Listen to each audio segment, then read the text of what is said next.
Only believe, only believe, and all things are possible. Only believe.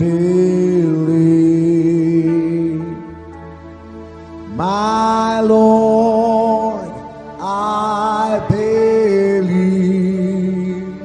Yes, I believe. My Lord, I believe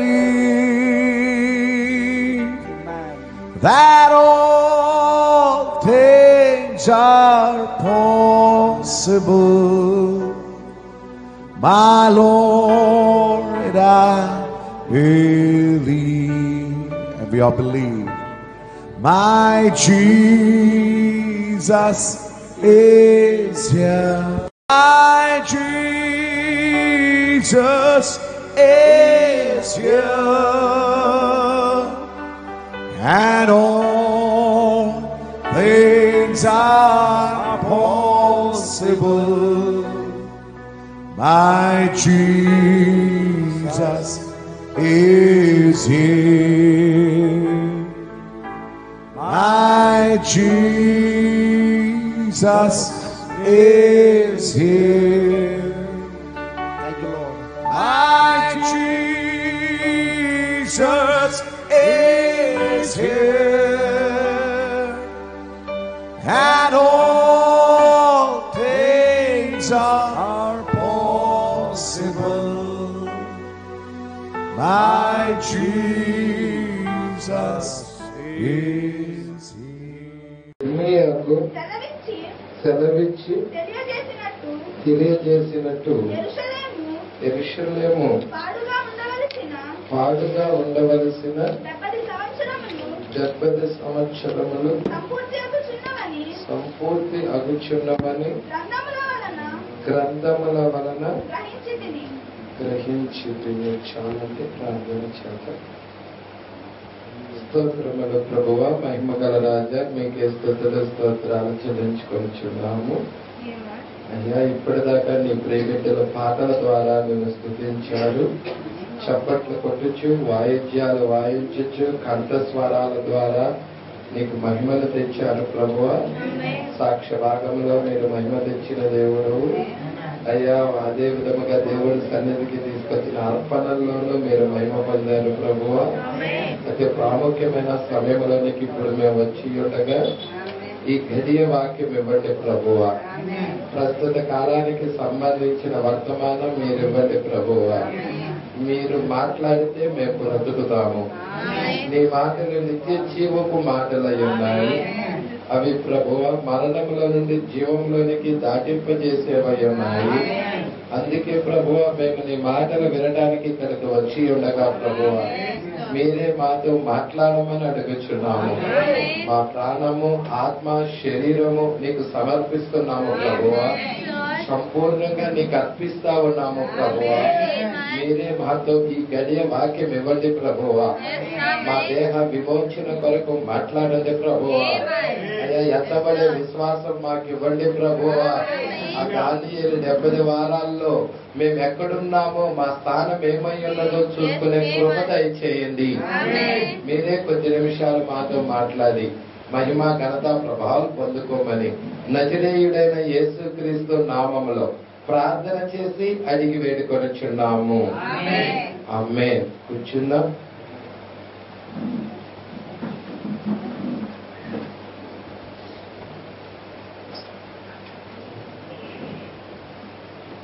praise the Lord. Hallelujah.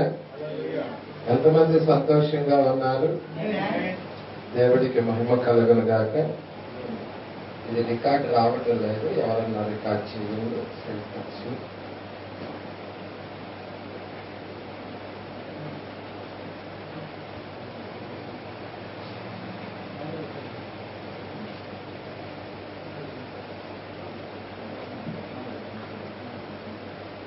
Praise Lord. Hallelujah. దేవుడికి మహిమ కలుగును గాక. హల్లెలూయా. సరే, మనము పోయిన వారము ఎన్నో పేరా తీసుకున్నాము, ఎవరికైనా గుర్తున్నదా? ఓకే, 113 దాకా చూసుకున్నాం. హల్లెలూయా. మరి మీ అందరికీ తెలుసు, యేసుక్రీస్తు అడ్డుబండ అని. ఇజ్రాయేల్ 2 కుటుంబాలకి ఆయనే అడ్డుబండ. అవునా? అభ్యంతరము కలిగించు బండగాను.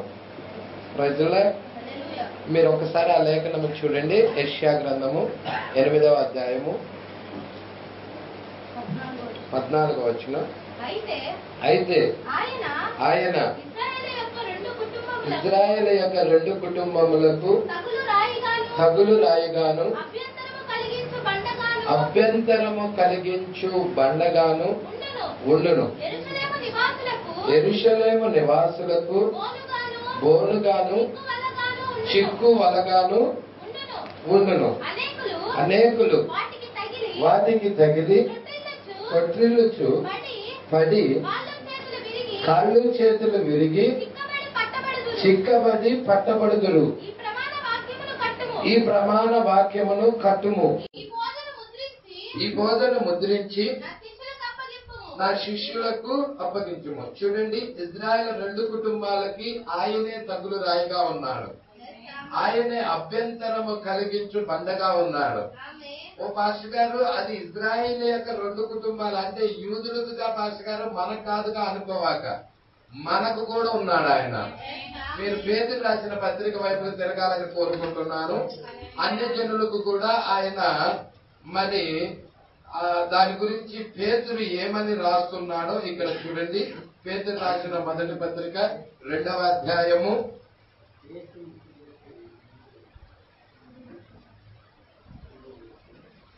'మాట్లాడదు ఎవరు వినండి. పేతురు రాసిన మొదటి పత్రిక 2వ అధ్యాయము 6వ వచనం. ఏలయనగా ఇదిగో నేను ముఖ్యమును ఏర్పరచబడినదియు అమూల్యమునగు మూలరాతిని సియోనులో. ఇప్పుడు సియోన్ ఎవరో చెప్పండి?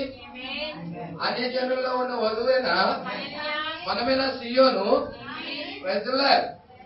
సియోనులో మూలరాతిని స్థాపించాను. అమూల్యమైన మూలరాయి. ఎవరు ఆ యొక్క మూలరాయి? యేసుక్రీస్తు అయి ఉన్నాడు. మూలరాయి ఆయనే, తలరాయి కూడా ఆయనే. ఇక్కడ మనం చూస్తున్నాము, అమూల్యమునకు మూలరాతిని సియోనులో స్థాపించి ఉన్నాను. ఆయన యందు విశ్వాసముంచువాడు ఏ మాత్రము సిగ్గుపడడు అనుమాట లేఖనమందు వ్రాయబడి ఉన్నది. విశ్వసించుచున్న మీకు ఆయన అమూల్యమైన వాడు. విశ్వసింపని వారికైతే ఇల్లు కట్టువారు ఏ రాతిని నిషేధించారో అదే మూలకు తలరాయి ఆయను, మరియు అది అడ్డురాయి అడ్డుబండ ఆయను. కట్టువారు వాక్యమునకు అవిధేయులై తొట్టిల్లుచున్నారు, దానికే వారు నియమించబడి ఉండిరి. ఇప్పుడు సియోనులో కూడా అడ్డురాయి ఉందా? సియోనులో కూడా అడ్డుబండి ఉన్నదా? ఎవరు ఆయన అడ్డురాయి? 63లో దిగొచ్చిన ఆయనే. కొందరికి ఆయన అడ్డురాయిగా ఉంటాడు, కొందరికి ఆయన అడ్డు బండగా ఉంటాడు. ఏర్పరుచుకున్న వారికైతే అమూల్యమైన వాడు. విశ్వసించుతున్న మీకైతే అక్కడ అన్నాడు కదండి, విశ్వసించుచున్న మీకు ఆయన అమూల్యమైన వాడు. వధువుకైతే ఆయన అమూల్యమైన వాడు. వర్తమానం నమ్మే వారికైతే ఆయన అమూల్యమైన వాడు. వర్తమానాన్ని రిజెక్ట్ చేసే వారికైతే హల్లెలూయా. ఇల్లు కట్టువారైన ఇల్లు కట్టువారు ఏ రాతిని నిషేధించారో అదే. ఎవరు వీరు? నిషేధిస్తున్నారు, త్రోసేస్తున్నారు, విశ్వసించడం లేదు. హల్లెలూయా. విశ్వసింపని వారికైతే ఇల్లు కట్టువారు ఏ రాతిని నిషేధించారో అదే మూలకు తలరాయి, అదే అడ్డుబండ, అదే అడ్డురాయి. వారు కట్టువారు వాక్యానికి అవిధేయులై తొట్టిల్లుతున్నారు. వారు ముందుగానే నియమించబడ్డారు, పూర్వమందే నియమించబడ్డారు. యోధా రాస్తున్నాడు, వారు పూర్వమందే నియమించబడ్డారు అట్లా తొట్టిపడడానికి. దేవుడికి మహిమ కలుగును గాక. మరి ఎత్తబడడానికి మనము కూడా జగత్పురాన్ని వేయబడక ముందే పూర్వమందే మనము కూడా నియమించబడి ఉన్నాము. హల్లెలూయా. రెండింటినీ మీ మధ్యకి తీసుకొస్తున్నాను. హల్లెలూయా. విశ్వసించే వారున్నారు, విశ్వసింపని వారున్నారు. విశ్వసించే వారికైతే ఆయన అమూల్యమైన వాడు, విశ్వసింపని వారికైతే అడ్డుబండ ఆయనే. ఇశ్రాయేల్ 2 కుటుంబాలకు అడ్డురాయి అడ్డుబండగా ఎలా ఉన్నాడో సియోనులో కూడా అడ్డుబండ అడ్డురాయిని స్థాపించాడు ఆయన. హల్లెలూయా. ఇప్పుడు మీరు చాలా జాగ్రత్తగా గమనించండి. 4వ అధ్యాయంలో వధువు ఎత్తబడుతుందా? 19వ అధ్యాయంలో దిగొస్తుందా? మరి 4వ అధ్యాయంలో ఎత్తబడుతున్న ఈమె. హల్లెలూయా. మధ్యలో ఉన్న అధ్యాయాలు ఏమున్నాయి? 4, 5, 6, 7 అక్కడ 19 దాకా ఉన్నాయి. 4 నుండి 19 దాకా ఉన్నాయి. ఈ అన్ని కూడా ఇశ్రాయేలుతో వ్యవహరిస్తున్నారు. మరి మీరు చూడండి, బూరలు ఎవరికి ఇవ్వబడ్డాయి? ముద్రలు ఎవరికి ఇవ్వబడ్డాయి? ఇప్పుడు జాగ్రత్తగా వినండి, మీరే పట్టుకోండి పేర. సిద్ధమా? సరే చూడండి, 114వ పేర. మీరు కొంచెం ముందుకెళ్తారా? ఇక్కడ మనం 113లో ఏం చూసుకున్నామో మీకు తీసుకొని రావడానికి ఇష్టపడుతున్నాను. ఇది ఒక ముఖ్యమైన లేఖనముగా, వాక్యముగా ఆ పుస్తకములో బైబిల్లో ఉన్నది. హల్లెలూయా. అదేం చేయును? యూదుల యొక్క రాజ్యము, యూదుల యొక్క ముగింపును అది చెప్పుచున్నది. ఏంటి యూదుల యొక్క రాజ్యం గురించి మాట్లాడుతుంది? ఏంటి యూదుల యొక్క ముగింపు గురించి మాట్లాడుతుంది? దానియేలు 70 వారాలు. 70 వారాలు అయ్యా యూదుల రాజ్యం గురించి మాట్లాడుతుందా? ఆమేన్. మీకు తెలుసు కదా, యేసుక్రీస్తు శరీరధారి భూమి మీద వచ్చినప్పుడు యూదులకు మరలా రాజ్యాన్ని అనుగ్రహిస్తావా ప్రభువా అని అడిగారా, అడగలేదా? యూదుల రాజ్యం గురించి మాట్లాడుతుందా? యూదుల యొక్క ముగింపు గురించి మాట్లాడుతుందా? మీరు అపోస్తలుల కార్యం 1వ అధ్యాయం చదివితే విషయాలు ఉంటాయి. హల్లెలూయా. అందుకే ఇక్కడ అంటున్నాడు, ముఖ్యమైన లేఖనాలు వాక్యముగా ఆ పుస్తకంలో బైబిల్లో ఉన్నది. అదేం చేయను? యూదుల యొక్క రాజ్యము గురించి, యూదుల యొక్క ముగింపును అది చెప్పుచున్నది. ఏంటది? 70 వారాలు. ఇంకొంచెం ముందుకెళ్దాం. ఈ లేఖనంలోని వాక్యాలు 70 వారాలు. దానియేలు అక్కడ చెరపెట్టబడిన కాలము నుండి ముగింపు వరకు. హల్లెలూయా. దానియేలు చెరపట్టబడిన కాలము నుండి ముగింపు వరకు సమస్త కార్యాలను బహిర్గతము చేసి, అంటే వెల్లడి చేసి మరియు తెలియపరుచుచున్నవి. ఈ 70 వారాలే తెలియపరచబడుతున్నాయి. దానియేలుకు మాత్రమే కాదు, దానియేలు జనులకు కూడా, ఇశ్రాయేలు ప్రజలందరికీ కూడా, ఇశ్రాయేలు ప్రజలకే కాదు 7 సంఘ కాలాల్లో ఉన్న వధువుకు కూడా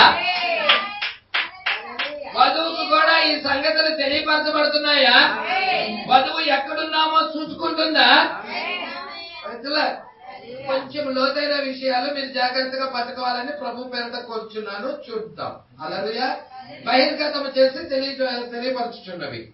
అదొక గొప్ప గడియారాలలో కాలగమనంలో ఒకటి. నేను చెప్పుట ఎందరూ విని ఉన్నారు.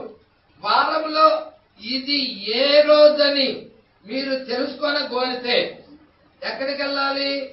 క్యాలెండర్ దగ్గర. వారంలో ఇది ఏ రోజని తెలుసుకోవాలంటే క్యాలెండర్ చూడాలి. అవును కదండి? అవునా కదా? ఏ కాలంలో మనము జీవిస్తున్నామని మీరు తెలుసుకొని కోరితే మీరు ఎక్కడికి వెళ్ళాలంటే యూదుల దగ్గరికి వెళ్ళాలి. ఎందుకంటే ఇజ్రాయేలే మనందరికీ గడియారమై ఉన్నది. అన్ని జనులకి గడియారం ఎవరంటే ఇజ్రాయేల్ ప్రజలు, యూదులై ఉన్నారు. హల్లెలూయా. అవునా? అంటే మనం ఎక్కడున్నామో చూడాలంటే మనం యూదులు గమనించాలి. యూదులు గమనించడం అంటే యూదులు గమనించడం కాదు, 70 వారాలు ఎనగాలి. 70 వారాలు ఎనగడమే నువ్వు ఎక్కడున్నావో నీకు అర్థమవుతుంది. హల్లెలూయా. దానియేలు 70 వారాలు గురించిన బయలుపాటు ప్రత్యక్షత నువ్వు ఎనగవలసిన వారమై ఉన్నావు. దేవుడికి మహిమ కలుగును గాక. సరే, కొంచెం ముందుకెళ్దామా? యూదులు గమనించండి. అది సరిగ్గా ఇక్కడ నుండియే దేవుని క్యాలెండర్ తీయబడినది. ఎక్కడ? ఎవరి దగ్గర నుండి? యూదుల దగ్గర నుండి. యూదులు మాత్రమే కాలాన్ని సూచించే గడియారముగా ఉన్నారని ఏ వేదాంత పండితుడైనా, అంటే వేదాంత కళాశాల నుండి వచ్చిన వాడు, బైబిల్ పండితుడైనా ఎవరైనా మీకు చెప్పెదరు. ఎవరైనా కానీ, ఏ బైబిల్ ట్రైనింగ్ చేసి వచ్చినా కానీ, థియాలజీ నేర్చుకొని వచ్చినా కానీ, బైబిల్ పండితుడైనా కానీ, వేదాంత కళను అభ్యసించి వచ్చిన వారైనా కానీ ఖచ్చితంగా యూదులు మన గడియారమై ఉన్నారని చెప్తారు. హల్లెలూయా. ఇప్పుడు సంగమా పట్టుకుంటున్నారా? ఇప్పుడు ఏ సమయమున మనము కలిగి ఉన్నాము? ఏ కాలంలో ఉన్నాము? మనము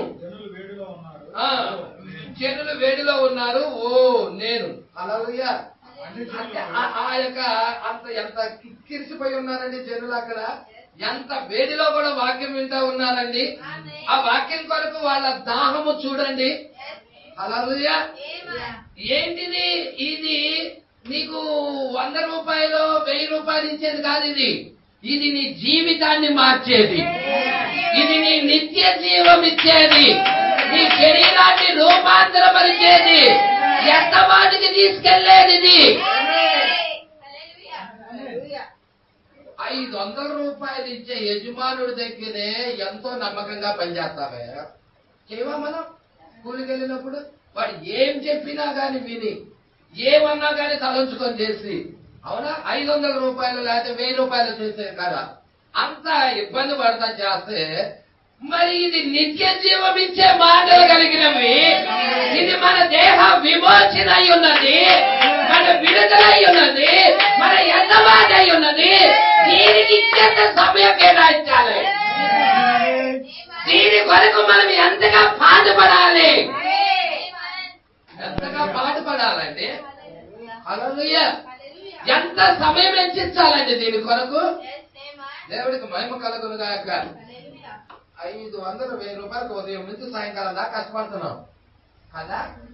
మరి దీని కొరకు ఇది నిత్య జీవం కదా, ఇది నీ దేహ విమోచన కాదా, నీ రోగాలను తగ్గించేది కాదా, నీ వ్యాధుల నుండి విడిపించేది కాదా, నీ యొక్క కుటుంబంలో ఉన్న ఆ యొక్క అల్లరి కార్యాలన్నింటినీ వెళ్ళగొట్టేది కాదా, నెమ్మదించేది కాదా.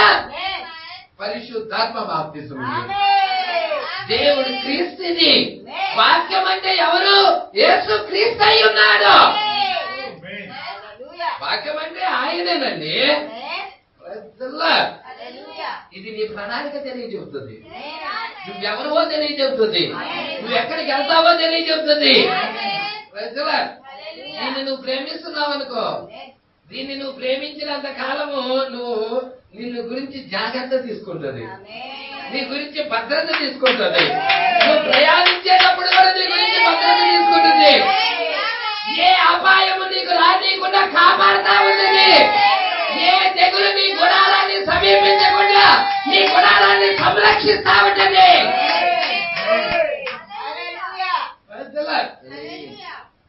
ఎంతో మంది రోడ్డు మీద వెళ్తా ఉంటారు, ఊరికినే వాడు కరెక్ట్ గానే వెళ్తుంటాడు, ఎదురు వచ్చి వాడు డబక్కని కుడుతాడు, డబక్క చచ్చిపోతాడు. ఏంటంటారు అది? హల్లెలూయా.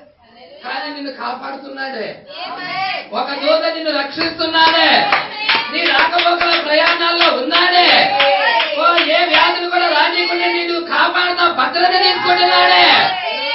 మరి నువ్వు ఇంకా ఇంకెంత థ్యాంక్స్ చెప్పాలి ఆయనకి, ఇంకెంతగా కృతజ్ఞత కలిగి ఉండాలి ఆయనకి. ఈ రోజు హాస్పిటల్స్ అన్ని కిక్కిరిచిపోతా ఉన్నాయి భయంకరమైన విష జ్వరాలతో, రోగాలతో. కానీ దేవుడు కాపుదల నీకున్నది అంటే, దేవుడు కృప నీకున్నది అంటే, ఏమి మంచి అనుకుంటున్నావా? అది నువ్వు ఆయన అనుసరిస్తున్నావే, ఆయన్ని నమ్ముతున్నావే, ఆయన నీ పట్ల జాగ్రత్త వహిస్తున్నాడు. అది ఎరిగి మనసులు కావలసిన వారమై ఉన్నాం మనం. హల్లెలూయా. పట్టుకుంటున్నారా సంగమా?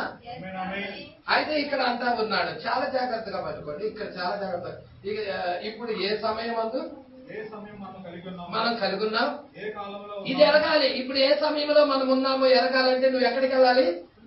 దానియేలు 70 వారాలకు వెళ్ళాలి. దానియేలు 70 వారాలు నువ్వు ఎక్కడున్నావో, నువ్వు సమయం ఏమిటో నీకు తెలియజెప్తా ఉంటది. హల్లెలూయా. ఏ కాలంలో ఉన్నామో, ఏ సమయంలో ఉన్నామో, ఇది మనకు తెలియాలంటే మనం దానియేలు 70 వారాలు ఎరగవలసిన వారమై ఉన్నాం. హల్లెలూయా. బూరలు వారిని స్వదేశానికి తీసుకొని వెళ్తున్నాయి అంటే, హల్లెలూయా, ఇక్కడ వధువు యొక్క ఎత్తబాటు అతి సమీపంగా ఉన్నదని అర్థమవ్వాలి. దేవుడికి మహిమ కలుగును గాక. దేవుడు యూదులతో వ్యవహరించబోతున్నాడంటే సమయం ఇంకెంత ఉందో చెప్పండి. చాలా చాలా రేర్, చాలా తక్కువ ఉంది అన్ని జనులకి. హల్లెలూయా. అందుకే ఇక్కడ అంటున్నాడు 114. ఇప్పుడు చాలా జాగ్రత్త పట్టుకోండి. అన్ని జనులకు దానికి ఇక్కడ ఏమంటున్నాడో చూస్తున్నారండి. అన్ని జనులకి ఈ 70 వారాలకి అసలు ఏ సంబంధం కూడా లేదు. మనకెందుకు పాస్టర్ గారు 70 వారాలకి ఏ సంబంధం లేదని ఆయనే చెప్తుంటే 70 వారాలు తెలుసుకోవాల్సిన అవసరం ఉందంటవా? ఇక్కడ ఈ లేఖనం ఏం చెబుతుంది? సంబంధం లేదని చెబుతుంది. మరి సంబంధం లేనప్పుడు నాకెందుకు దాంతో? సహోదరుడా, ఆయనే అడ్డుపడ్డ, ఆయనే అడ్డుదాయి. నేను చెబుతున్న వాక్యం మీరు గ్రహించుదురు గాక, ఆత్మ వాటిని పట్టుకొనును గాక. హల్లెలూయా. ఇప్పుడు అన్ని జనులకు దానికి ఏ సంబంధం? ఆ 70 వారాలకు అన్ని జనులకు ఏమైనా సంబంధం ఉందా? ఇంకొకరు కొంచెం ముందుకు చదువు. చదవయ్యా. ఈ 7 ముద్రలు, 7 తెగుళ్ళు, 7 శ్రమలు, 7 బూరలు, వీటితో వారికి అంటే అన్ని జనులకి ఏ సంబంధం? అంటే 7 ముద్రలకి మనకి సంబంధం లేదా?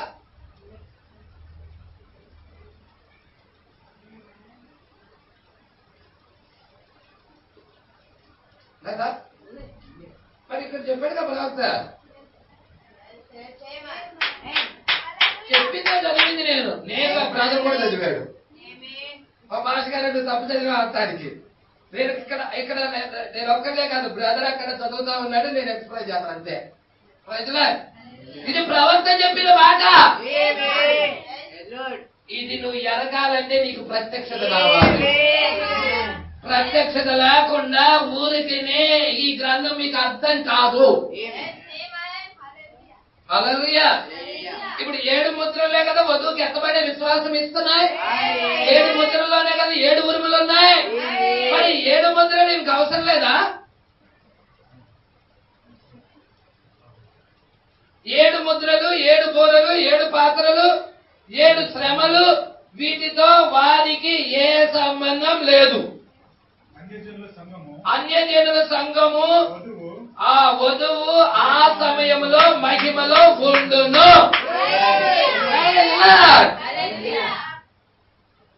హల్లెలూయా. అన్ని జనుల సంఘము ఆ సమయంలో ఎక్కడుంటుంది అంటున్నాడు? మీరు చెప్పండి, మీరే చెప్పండి. ముద్రలు 4వ అధ్యాయం ముందు ఉన్నాయా, 4వ అధ్యాయం తర్వాత ఉన్నాయా? మీరే చెప్పండి. 4వ అధ్యాయంలో వధువు ఎత్తబడుతుంది. ఎన్నో అధ్యాయంలో వస్తుంది? 19వ అధ్యాయంలో వస్తుంది భూమి మీదకి పరలోకం నుండి. అంటే మధ్యలో ఉన్నదంతా దేవుడు ఎవరితో వ్యవహరిస్తున్నాడు? యూదులతో వ్యవహరిస్తున్నాడు. యూదులతో వ్యవహరిస్తున్నాడు అంటే మధ్యలో ఏ కార్యాలు ఉన్నాయి? ముద్రలు ఉన్నాయి. ఓరలున్నాయి, తెగుళ్ళున్నాయి, పాత్రలున్నాయి, క్రూర ముఖాలున్నాయి, ఘట సర్పం ఉన్నది. హల్లెలూయా. అవన్నీ ఉన్నాయా లేవా? హల్లెలూయా. అంటే ఈ యొక్క విషయాలన్నీ కూడా ఎవరితో వ్యవహరిస్తున్నాడంట? ఇజ్రాయెల్లోనే కదా. మరి ప్రకటన 10 ఎవరిది? ప్రకటన 10లో ఉన్న 7వ ఎవరు? ప్రకటన 10లో ఉన్న 8 నుండి 11 వచనాల్లో ఉన్న యోహాను ఎవరు? ప్రకటన 10లో ఉన్న 1 నుండి 6 వచనాల్లో బలిష్ఠుడైన దూత ఎవరైనా? క్రీస్తునారా?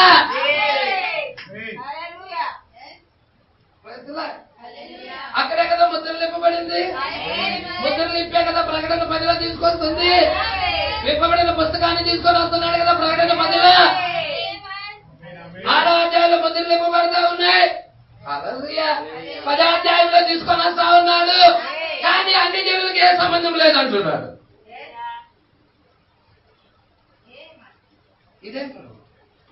ఇదేంటి భాష గారు? అక్షరముగా నువ్వు పట్టుకుంటే మీరే చూడండి. కొరింథీయులకు రాసిన పత్రిక చదువుతారా? చదవండి.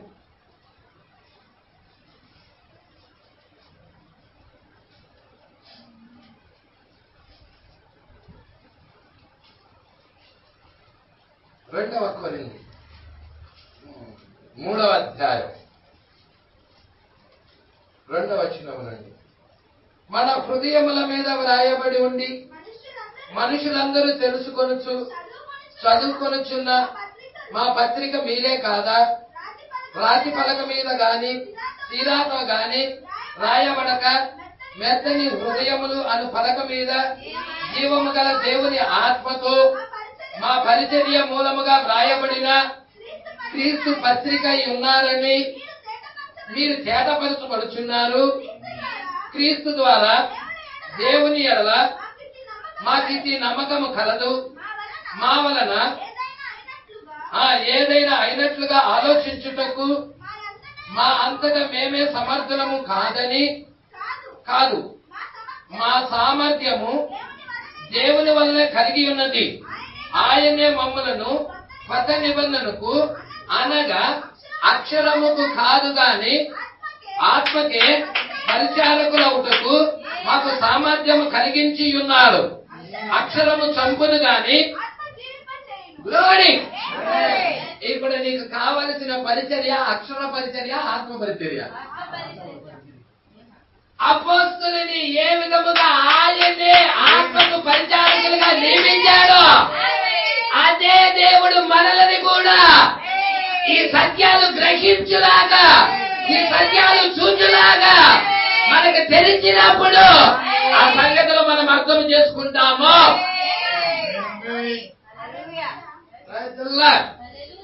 అందుకే ఆయనే అడ్డుపడ్డ. ఆయనే విశ్వసించే వాళ్ళకి అమూల్యమైన వాడు, విశ్వసింపని వారికి ఆయన అడ్డుపడ్డ. ఈ లేఖనం చూపించి అయ్యా కొందరు మెసేజ్ సంఘాల్లో ఏమంటారో తెలుసా? మర్మములు మనకెందుకయ్యా? ఆ 7 ముద్రలో ఉన్న మర్మాలన్నీ మనకెందుకు? విశ్వాసం ఉండే చాలు. మర్మములతో పర్లేదు, విశ్వాసం ఉండే చాలు, ఎత్తబడతాం. పాస్టర్స్ కొంతమంది బోధిస్తున్నారు.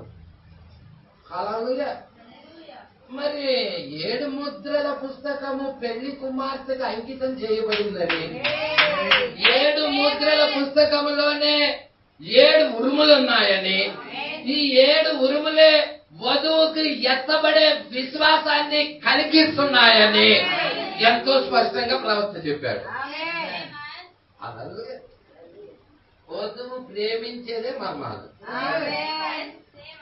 అలాగే మీరు చూడండి, యాక్చువల్ గా ఇదంతా కూడా 4వ అధ్యాయం నుండి 19వ అధ్యాయం మధ్యలో ఉన్న విషయాలే. అవన్నీ యూదులకు జరుగుతున్న విషయాలే. 70వ వారములో యూదులకి 6 కారణాలు ఎలా దొరుకుతాయో అవే 6 కారణాలు వధువుకు కూడా దొరుకుతాయి. ఏంటి 6 కారణాలు? నీ తిరుగుబాటు మానుకుట. లవోదికీయ కాలం ఏం చేస్తుంది? లవోదికీయ సంఘకాలం మీరు చదివితే లవోదికీయ సంఘకాలము వాక్యానికి తిరుగుబాటు చేస్తుంది కదా. లవోదికీయ సంఘకాలము చూడండి, నులివెచ్చని స్థితిలో ఉన్నది. ఉందా లేదా? నామకార్థపు స్థితిలో ఉన్నది. నువ్వు చల్లగానైనను వెచ్చగానైనను లేవు. నీవు చల్లగానైనను వెచ్చగానైనను ఉండినా మేలు. నువ్వు వెచ్చగానైనను చల్లగానైనను ఉండక నులివెచ్చగా ఉన్నావు గనక నా నోట నుండి ఉమ్మివేయ ఉద్దేశించుతున్నారు. నీవు దౌర్భాగ్యుడువు. మీరు ఈ మాటలు పట్టుకోండి. దౌర్భాగ్యుడువు ఒకటి, రెండోదేంటి దిక్కుమాలిన వాడవు, మూడోదేంటి దరిద్రుడువు, నాలుగోదేంటి గుడ్డివాడవు, ఐదోదేంటి దిగంబరుడువు. దిగంబరుడు అంటే వస్త్రం లేదు, గుడ్డిదంటే వాక్యం చూడలేదు. ఇప్పుడు మనం లవోదికలో ఉన్నామా? మనం దిగంబరులుగా ఉన్నామా? మనం గుడ్డివాడిగా ఉన్నామా? వాక్యం ఏంటో చూడలేని స్థితిలో ఉన్నామా? మరి బయటికి తీసుకొచ్చాడు కదా మనల్ని. ఆ లవోదికీయ నుండి బయటికి తీసుకొచ్చాడు కదా. ఆ మర్మమైన బబులోను నుండి బయటికి తీసుకొచ్చాడు కదా. కానీ మర్మమైన బబులోను ఏం చేస్తుంది? గుడ్డిగా ఉన్నది కాబట్టి తిరుగుబాటు చేస్తుంది. యూదులు గుడ్డివారిగా ఉన్నారు కాబట్టి క్రీస్తు మీద తిరుగుబాటు చేశారు. ఇప్పుడు అన్ని జనుల సంఘము కూడా గుడ్డిగా ఉన్నది కాబట్టి ఏం చేస్తా ఉంది? కాలపు వర్తమానానికి తిరుగుబాటు చేస్తుంది. మీరు పట్టుకుంటున్నారా? అది ఏమని చెప్పుకుంటుందో తెలుసా? నేను ధనవంతురాలను, ధనవృద్ధి చేసుకున్నాను, నాకేమీ కొదవలేదు అని చెప్పుకుంటుంది. అది సంఘం అలా చెప్పుకుంటుంది. కానీ దేవుడు ఏమన్నాడో తెలుసా? దేవుడు ఏమన్నాడో తెలుసా? నీ దిశ మీద సిగ్గు కనపడకుండా ఉండటానికి, నువ్వు ధరించుకోవటానికి తెల్లని వస్త్రాలు, నీకు దృష్టి గుడ్డివాడిగా ఉన్నావు కాబట్టి నీకు దృష్టి కలగటానికి, అని కన్నులకు కాటుక నా యొక్క కొనుక్కో. ఇది కొనే కాలమై ఉన్నది. ఇది వర్తమాన దగ్గరికి వచ్చి కొనే కాలమై ఉన్నది. ప్రవక్త చెప్పలేదా వజ్రం గురించి? వజ్రం కొనుక్కోవాలంటే తన కొన్ని అన్ని కూడా అమ్మి ఆ వజ్రాన్ని మనకు కొనుక్కుంటాడు అతడు. ఇప్పుడు యేసు క్రీస్తుని మనం కొనుక్కోవాలంటే, ఆ క్రీస్తు మన ఇంటిలోకి రావాలంటే మనకున్న అన్ని కూడా త్యాగం చేయాలి. ఏడ 100 రూపాయలు అయిపోతాయో చర్చికి వెళ్తే, ఏడ పెట్రోల్ కు డబ్బులు అయిపోతాయో చర్చికి వెళ్తే. నీ క్రీస్తు కావాలంటే అన్ని వదులుకొని రావాలి. ఇద్దరు యజమానులకు నువ్వు దాసుడుగా ఉండలేవన్నాడు. ఉంటే దేవుడికైనా ఉండాలి, లేదా స్థితికైనా ఉండాలి. నాకు దేవుడే కావాలయ్యా, నాకు నిత్య జీవమే కావాలయ్యా, నాకు వాక్యమే కావాలయ్యా. ఈ వాక్యం కోసం సమస్తనే త్యాగం చేస్తున్నారయ్యా. ఎవరైనా ఉన్నారా? వాడే వధువు, వాడే పెళ్లి కుమార్తె, వాడే ఎత్తబడే వధువు అయ్యాడు. ఏమైనా అనుకోండి, నేను సత్యం చెప్పాలి ఇక్కడ. దేవుడికి మహిమ కలుగును గాక. కొంతమంది హృదయానికి గాయాలు అయినా కానీ నేను చేసేది లేదు, ప్రభువుని వేడుకోవటమే. హల్లెలూయా. ఎందుకో తెలుసా? నేను దేవునికి సేవకుడినై ఉన్నాను. హల్లెలూయా. ఆయన ఏం చెప్పాడో దాన్ని తీసుకొచ్చి చెప్పటం వరకు దేవుడికి మహిమ కలుగును గాక. అది మనకి కొన్ని చేదైన మాత్రలు ఎందుకు మింగాలో తెలుసా? మన రోగం తగ్గటానికి. మన పిల్లవాడికి జ్వరం వచ్చిందనుకో డాక్టర్ దగ్గర తీసుకెళ్తాం. ఏం చేస్తాడు? డాక్టర్ చూసి కొన్ని చేదైన మాత్రలు ఇస్తాడు. ఇది పిల్లాడు ఏం చేస్తాడు? ఇది చేదుగా ఉంది, నాకు వద్దంటాడు. కర్ర తీసుకొని బెత్తం తీసుకొని ఆయన గజమైన మింగు అంటాం. అంటావా? ఎందుకంటాం?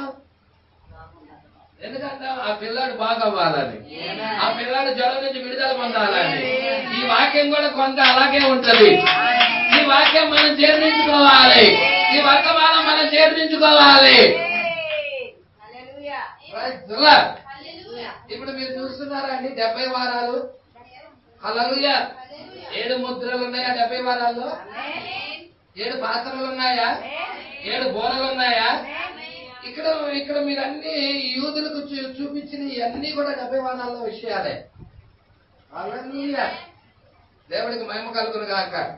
పట్టుకుంటున్నారా సంఘమే? విషయాలు జాగ్రత్తగా పట్టుకుంటున్నారా? ఎంతమంది ఆయన్ని ప్రేమిస్తున్నారు? ప్రేమిస్తున్నాడు ఉన్నారా ఇక్కడ? ఓ ప్రభువా, నేను ఆయన్ని ప్రేమిస్తున్నాను. దేవుడికి మహిమ కలుగును గాక. అందుకే ఇక్కడ అంటున్నాడు చూడండి, అన్ని జనులకు దానికి ఏ సంబంధము, ఈ 70 వారాలకి అన్ని జనులకు ఏ సంబంధం లేదన్నాడు.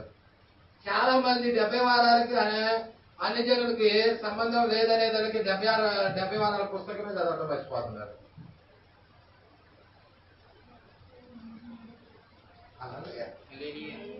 మరి బోధించిన ప్రవక్త యూదుల ప్రవక్త, అన్ని జనుల ప్రవక్త?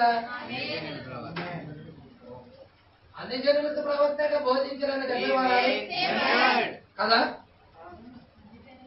అన్ని జనుల ప్రవక్త ఆయన బోధించాలంటే అన్ని జనుల కోసమేగా. మీకు తెలుసా, మన తిరుగుబాటును మాన్పటానికి, మన పాపము నివారణ చేయడానికి, మన దోషము నిమిత్తం ప్రాయశ్చిత్తం చేయడానికి వచ్చాడు 63లో. హల్లెలూయా. యుగాంతము వరకుండునట్టి నీతి బయలుపరచడానికి, ఆ 1000 ఏళ్ల పాలనలో ఉన్న నీతిని బయలుపరచడానికి, దర్శనం ప్రవచనం ముద్రించడానికి, అతి పరిశుద్ధ స్థలమైన వధువుని అభిషేకించడానికి వచ్చాడు క్రీస్తు. జీవిని ఎంతమందికి తీసుకెళ్ళడానికి, రోమాంచనపరచడానికి ఆయన ఇక్కడ మన మధ్య ఉన్నాడు. ఆయన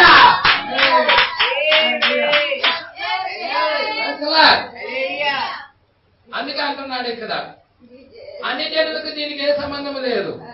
ఈ 7 ముద్రలు, 7 తెగుళ్ళు, 7 శ్రమలు, 7 బోరలు, వీటితో అన్ని జనులకి ఏ సంబంధం లేదు. అన్ని జనుల సంఘం ఆ సమయంలో మహిమలో ఉండును. ప్రవక్త చెబుతుంది వాస్తవమే అది. మనం అక్కడ ఎక్కడుంటాము? మహిమలో ఉంటాం. మరి సంబంధం లేదన్నాడుగా ముద్రలకి. అంటే అవును, ముద్రలు మనకే కాదు వారికి కూడా. హల్లెలూయా. యూదులు కూడా వస్తున్నారు దాంట్లో. పట్టుకుంటున్నారా? హల్లెలూయా. మీరు చూడండి, అన్ని జనులు మాత్రమే కాదు ముద్రల్లో ఉంటుంది, యూదులు కూడా ఉన్నారు. 5వ ముద్ర ఎవరున్నారో చెప్పండి నాకు. బలిపీఠం కింద ఉన్న ఆత్మలు అన్ని జనులా? యూదులే. 6వ ముద్రలో వస్తుంది ఎవరో చెప్పండి. ఆ యూదులు కాదా?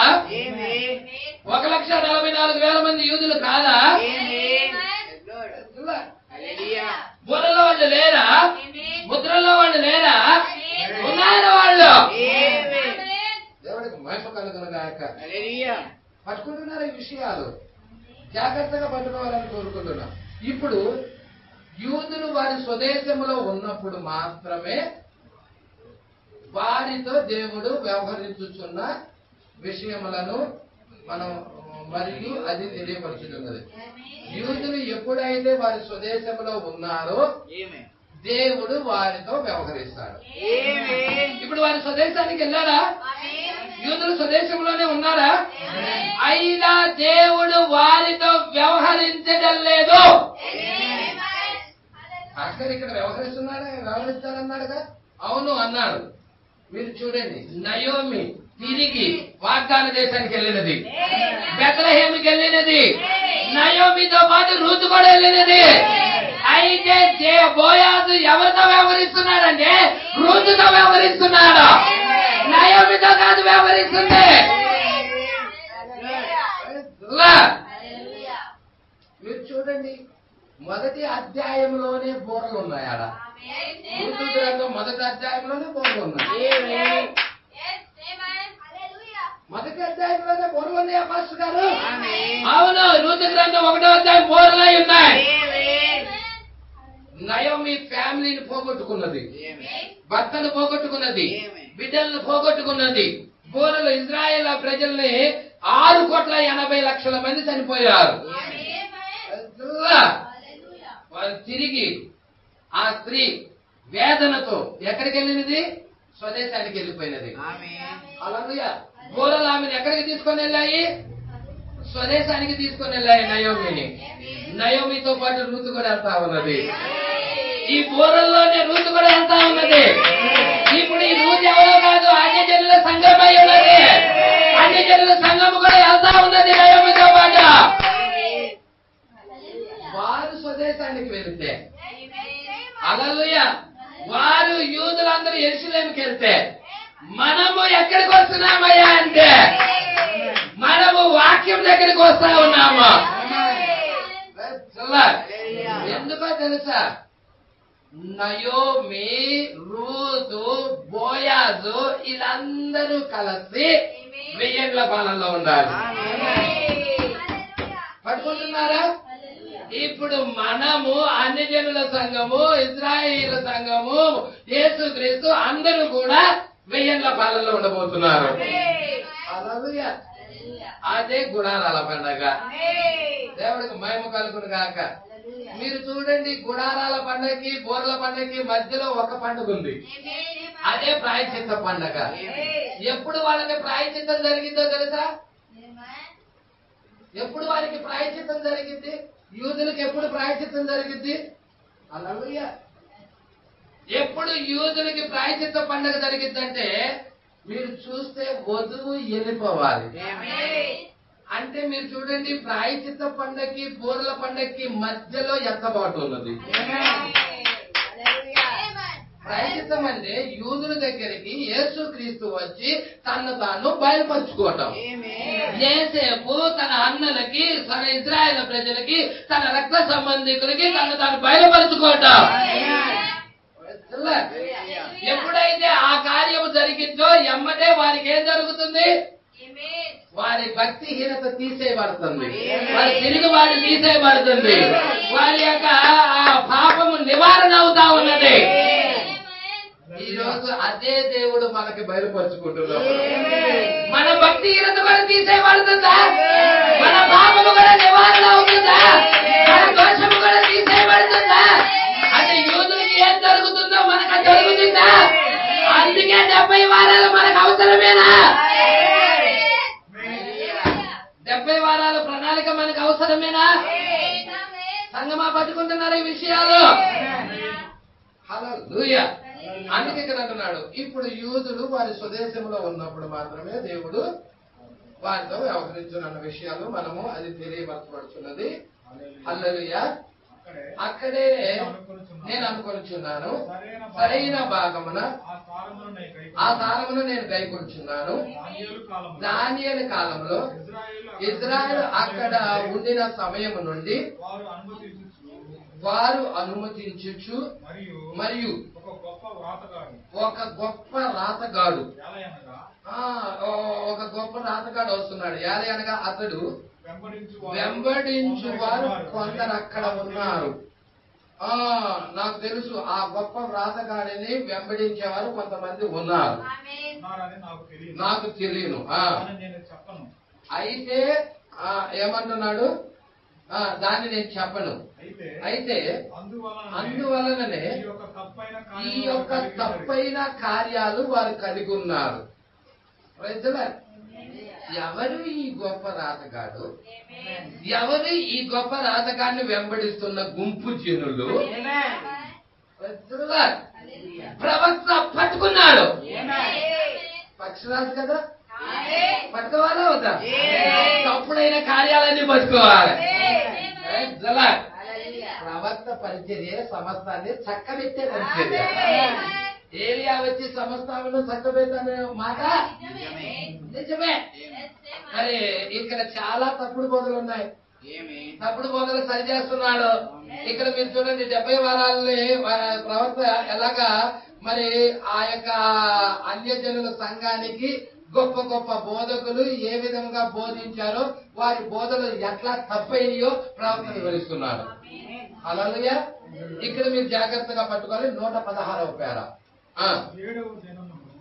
7వ దినమును అంటే దీన్ని ఏమంటారు? 7వ దినం అనుసరించే సంఘాన్ని సెవెంత్ డే అడ్వెంటిస్టుల సంఘం అంటారు. అవునా? ఈ సెవెంత్ డే అడ్వెంటిస్టుల సంఘము ఆ అవ్వక మునుపు అంటే అది 7వ దినపు ఆరాధనగా వారు కాక మునుపు వారు ఎలా ఉన్నారంట? మిల్లర్ అని ఒక మనుష్యుణ్ణి ఇప్పుడు వచ్చాడా ఆ గొప్ప రాతగాడు వచ్చాడా? ఎవరైనా మిల్లర్. ఈ మిల్లర్ ని అనుసరిస్తున్నారు ఒక గుంపు. అంటే వీళ్ళు ఏమంటారు? వీరికి ఒక పేరున్నదండి. ఈ మిల్లర్ ని అనుసరిస్తున్న వీరికి ఏమంటారంటే మిల్లరైట్స్ అంటారు. ఏమంటారు వీళ్ళని? ఈ మిల్లరైట్స్ అంటారు వీళ్ళందరినీ కూడా. మిల్లరైట్లు అంటారు. పట్టుకుంటున్నారా? ఈ గుంపు అంతా కూడా మిల్లరైట్లు అంటారు. అసలు ఏం జరిగిందో ప్రవక్త చెప్తున్నాడు. హల్లెలూయా. చూడండి, ఇది జాగ్రత్తగా పట్టుకోండి. వారు మిల్లరు అను ఒక మనుషుణ్ణి వెంబడించుచున్నప్పుడు 1919లో మీరు చూసారా? 1919లో ఏం జరిగింది? అసలు 1919లో ఒక కార్యం జరిగింది. ఏం జరిగిందో చెప్పండి మీరు. మొదటి ప్రపంచ యుద్ధం ఆపబడింది అక్కడ. మొదటి ప్రపంచ యుద్ధం ఆపబడి ఉన్నది అక్కడ. దేవుడికి మహిమ కలుగును గాక. పట్టుకుంటున్నారా? అయితే ఇక్కడ 1919లో వారు ఏమి చేసినారో తెలియనా? వారి రెక్కలు కట్టుకొని ఆ రోజు ఉదయమున మేము ఎగిరిపోవుచున్నామని. అంటే ఏంటి ఎగిరిపోతున్నామంటే? మేము వెళ్తున్నాం ఎత్తబాటులోకి రెక్కలు కట్టుకొని. చూడండి, ఆ సహజాతీతమైనది దేవుడు నీలో పెట్టాలి. నువ్వు ఎత్తబడాలంటే తగిలించుకొని ఎగిరితే ఎల్లై కాదై. ఏంటి అట్లా తగిలించుకొని ఎల్లయ్యా కాదండి అవి. మీరు పట్టుకుంటున్నారా? ఒక విమానము ఎగురుతుందంటే ఆ ఎగిరే శక్తి, ఇంధనము, మంట దాని లోపలే ఉంది. మండించేది దాని లోపలే ఉన్నది. మంట లేకుండా అది లెగవలేదు. అదే విధముగా ఒక క్రైస్తవుడి లోపల కూడా ఆఖరి లేకుండా, పరిశుద్ధాత్మ ఆఖరి లేకుండా అతడు ఎత్తబాటులోకి వెళ్ళలేడు. అతడి లోపల అగ్ని ఉండాలి, ఇంధనం ఉండాలి, దాన్ని మండించేది ఉండాలి. అవునా కాదా అండి? హల్లెలూయా. అందుకంటున్నాడు, చూడమ్మా చదువు.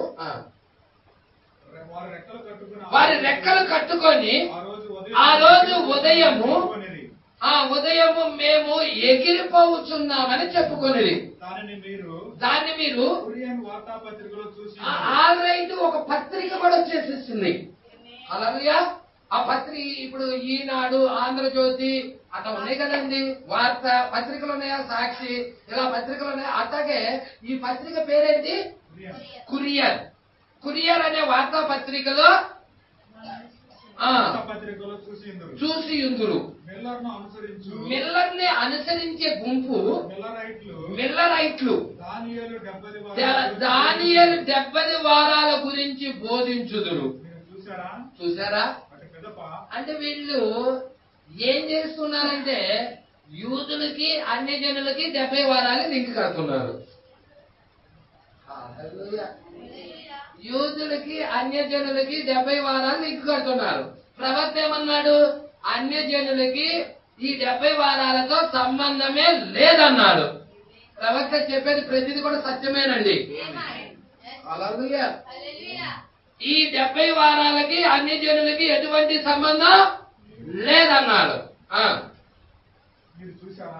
మీరు చూసారా? అటు పిదప దీర్ఘదర్శిగా ప్రవక్తి ఆడావిని. అర్థమవుతుందా? అంటే ఆ గుంపులో ఒక ప్రవక్త వేసింది. దేవుడికి మహిమ కలుగును గాక. సాతానుడు ఏ విధంగా పనిచేస్తున్నాడో పట్టుకోవాలండి. సాతాను తంత్రాలు ఎరగాలంటే ఇదే మరి. పక్షురాజు చూపు ఉండాలి మనకి, పక్షురాజు అభిషేకం ఉండాలి మనకి. వాడు బట్టబయలవుతున్నాడు ఇక్కడ. మీరు దాన్ని గ్రహించాలి. వాళ్ళు సెవెంత్ డే అడ్వెంటిస్టులుగా పిలువబడక ముందు వాళ్ళు మిల్లరైట్స్లుగా ఉన్నారు. మిల్లర్ అనే ఆయన స్థాపించాడు దాన్ని. ఒక గుంపు వాళ్ళు ఒక గుంపు జనులు వచ్చారు. ఆ గుంపు జనులు మిల్లరైట్స్ గా పిలువబడ్డారు.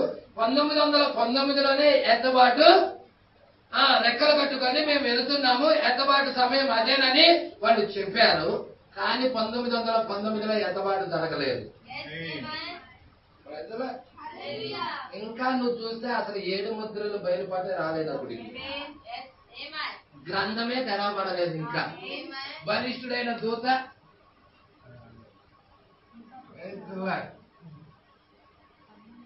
హల్లెలూయా హల్లెలూయా.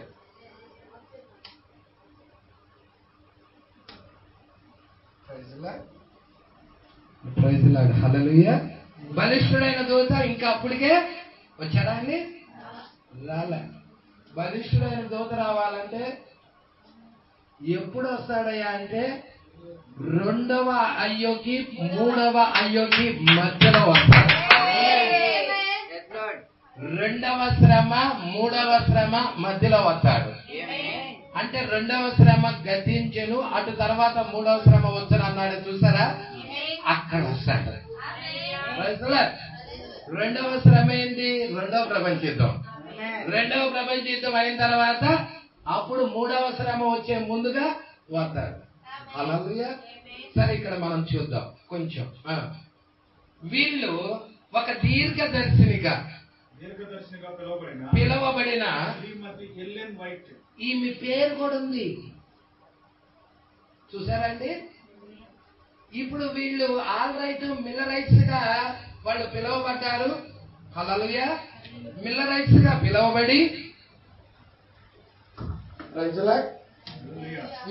గా పిలువబడి విఫలమైపోయారు వాళ్ళు. తర్వాత వాళ్ళల్లోనే ఒక స్త్రీ లేచింది, ఒక ప్రవక్తి లేచింది. ఆమె దీర్ఘదర్శినిగా పిలువబడతా ఉన్నది. ఆమె పేరేంటి అంటే శ్రీమతి ఎలెన్ వైట్. ఆమె పేరు చాలా జాగ్రత్తగా పట్టుకోండి. ఎలెన్ వైట్ భవిష్యత్తును గురించి చెప్పే స్త్రీ. హల్లెలూయా. శ్రీమతి ఎలెన్ వైట్ లేచిన పిదప వారు 7వ దినమును అనుసరించు సంఘముగా, ఇప్పుడు వాళ్ళు 7th డే అంటే 7వ దినము అనుసరించు సంఘముగా, 7th డే అడ్వెంటిస్టులుగా ఇప్పుడు పిలుచుకుంటున్నారు వాళ్ళు.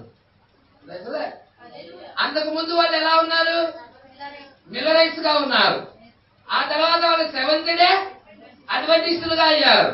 తర్వాత కూడా ఇంకా మారుతున్నారు వాళ్ళు. జాగ్రత్తగా పట్టుకోవాలి. ఇంకా అప్పుడే అవ్వలేదు, ఇంకా మారుతున్నారు. పట్టుకుంటున్నారా? ఒక ప్రవక్తి లేచి, వారి మధ్యలో ఒక ప్రవక్తి లేచింది. పిదప వారు 7వ దినము అనుసరించు సంఘముగా 7th డే అడ్వెంటిస్ట్ గా పిలుచుకున్నారు. మరియు ఇప్పుడైతే ప్రజెంట్ వారి పేరును అంటే ఏంటిది? ఇంగ్లీష్ లో మనం చూసినట్లయితే ఆ స్వరాన్ని వాయిస్ అంటాము, ప్రవచనని prophecy, voice of the prophecy. వాళ్ళు ఏమని పిలుచుకున్నారు? ఇప్పుడు వాయిస్ ఆఫ్ ది ప్రాఫెసీ అని పిలుచుకుంటున్నారు వాళ్ళు. పట్టుకుంటున్నారా? ఈ వాయిస్ ఆఫ్ ది ప్రాఫెసీ అనేది 7th డే అడ్వెంటిస్ట్ లో నుండి వచ్చిన వాళ్ళే. వాళ్ళ కొత్త పేరు చూస్తున్నారా? వధువుకే కాదు, వధువుకి కొత్త పేరుంది. పురుగుల కింద ఉంది వధువుకి కొత్త పేరా. వాళ్ళు ఏ విధంగా మార్చుకుంటున్నారో చూడండి.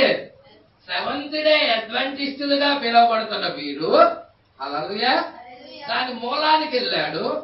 మిల్లర్ అనే ఒక వ్యక్తి లేచి ఒక గుంపు జనులని తీసుకొని వాళ్ళని మిల్లరైట్స్ గా పిలుచుకున్నారు. వాళ్ళు 1919లోనే రెక్కలు కట్టుకొని ఎత్తబాటే జరిగే సమయం అని చెప్పారు. అయితే అది విఫలమైపోయింది. తర్వాత ఏం జరిగినది? ఒక స్త్రీ లేచినది. ఆ స్త్రీ ప్రవచనము చెప్పే స్త్రీగా లేచినది, దీర్ఘదర్శినిగా లేచినది. ఆమె పేరేం చెప్పాడు? శ్రీమతి ఎలెన్ వైట్. Ellen white. ఇక ఆమె ఏం చేసింది? దాన్ని ఈ పడిపోయిన ఈ సంఘమును సెవెంత్ డే అడ్వెంటిస్టులుగా పిలిచడం జరిగినది. ఇక అక్కడి నుంచి సంఘం కడతా ఉన్నది. అట్లా జరుగుతూ ఉన్నప్పుడు తర్వాత ఏం జరిగినది? ఆ స్త్రీ లేచిన పిదప వారు 7వ దినం అనుసరించు సంఘముగా ఏర్పడ్డారు. Seventh day అడ్వెంటిస్టులుగా పిలుచుకున్నారు. మరియు ఇప్పుడైతే ఈ సెవెంత్ డే అడ్వెంటిస్టులు ఇప్పుడైతే వారి పేరు మార్చుకున్నారు.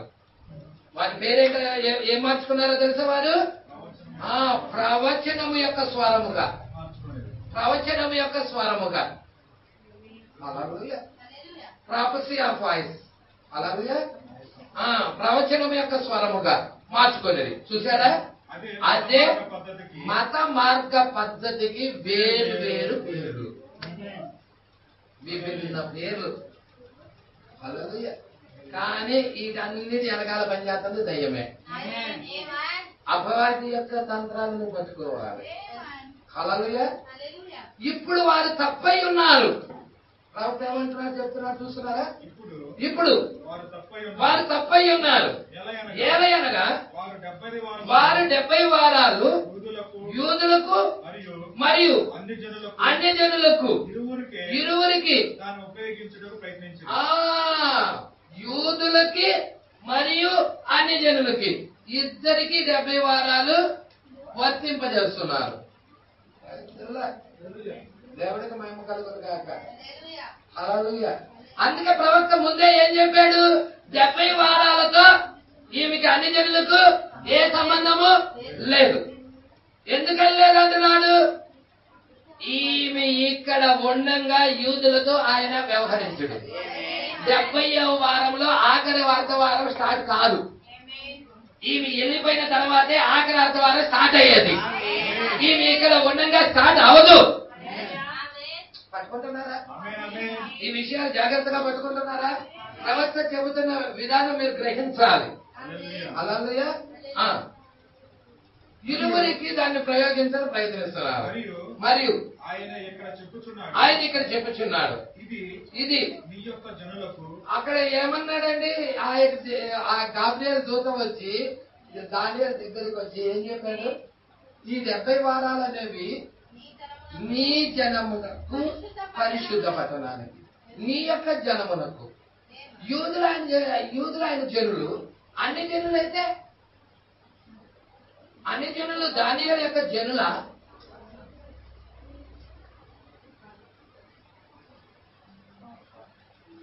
దానియేలు యొక్క జనుల అక్కడ బాగా జాగ్రత్త పట్టుకోవాలి మీరు. హల్లెలూయా. 7 సంఘకాలాలు ఉన్నాయండి. 7 సంఘకాలాల్లో ఉన్నవారు దానియేలు యొక్క ప్రజల,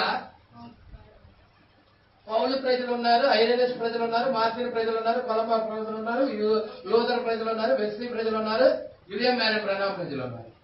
ఎందుకంటే ఆ కాలపు దూత యొక్క వారితో గుర్తించబడతారు వాళ్ళు, ఆ ప్రవక్తతో గుర్తించబడతారు వాళ్ళు, వాళ్ళ నాయకుడితో వాళ్ళు గుర్తించబడతారు. మనం ఎవరితో గుర్తించబడతాం? మన నాయకుడితో గుర్తించబడతాం. మన నాయకుడు ఎవరు? విలియం మ్యారీ బ్రనహం అయి ఉన్నాడు. మన కాల ప్రవక్తతో మనం గుర్తించబడతాం.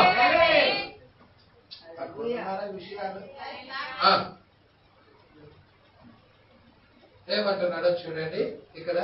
ఇది నీ యొక్క జనులకు మరియు దేవుడు యూదులు పాలస్తీనా దేశము వెలుపల ఉన్నప్పుడు,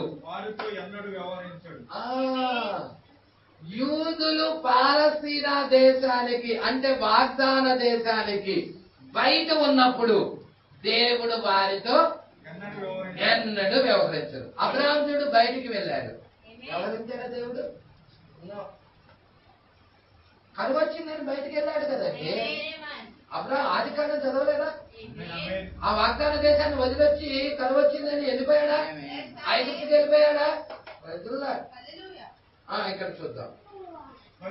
మరియు అభిషేక్తుడు మెస్సియా 70 మరియు 2 వారముల పిదప నిర్మూలము చేయబడును. అతని కొరకు కాదు. చూసారా? 70 వారాల్లో మీరు జాగ్రత్తగా పట్టుకోండి. 70 వారాలు 70 ఆ, మరియు 2 వారాల పిమ్మట నిర్మూలన చేయబడును. అతని కొరకు కాదు, అతని కొరకు కాదు, మన కొరకు. ఆయన కొరకు ఆయన చనిపోయాడా?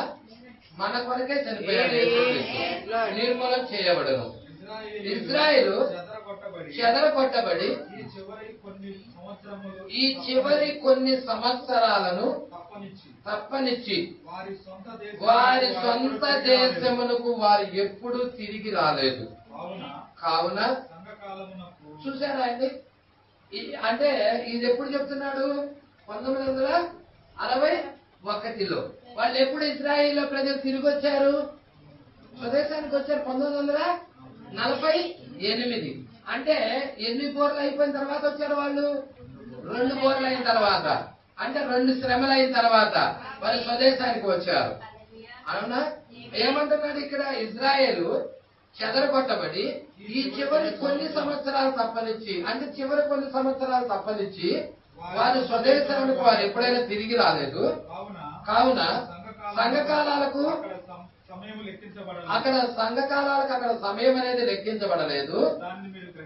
దాన్ని మీరు గ్రహించారా? 1919లో కదా, 1919లో ఏదో సంభవించిందని నేను చూపగలను.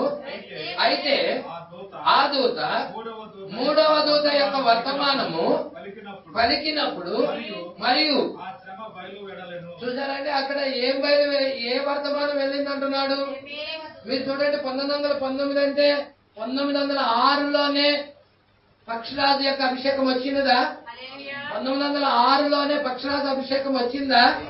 రైతులా, మీరు చూడండి, చివరి కాలానికి ఏ దూత, ఏ జీవి? పక్షిరాజు అభిషేకమేనా? మీరు ఒక్కసారి అది చూడమ్మా, అది ఒక్కసారి చూడండి. ప్రకటన గ్రంథము 8వ అధ్యాయం చివరి వచ్చింది. మరియు నేను చూడగా ఆకాశ మధ్యమున ఒక పక్షిరాజు ఎగురుచు బూరలు ఊదబోచున్న 3 దూతల బూరల శబ్దమును బట్టి భూనివాసులకు అయ్యో అయ్యో అయ్యో అని గొప్ప స్వరముతో. చూసారా, అక్కడ పక్షిరాజు కనపడుతుందా? 3 దూతల వర్తమానం ఉందా? పట్టుకుంటున్నారా మీరు? ఎవరండి ఆ యొక్క 3 దూతలు? ఎవరు అక్కడ? 3 అయ్యోలు ఉన్నాయి అక్కడ.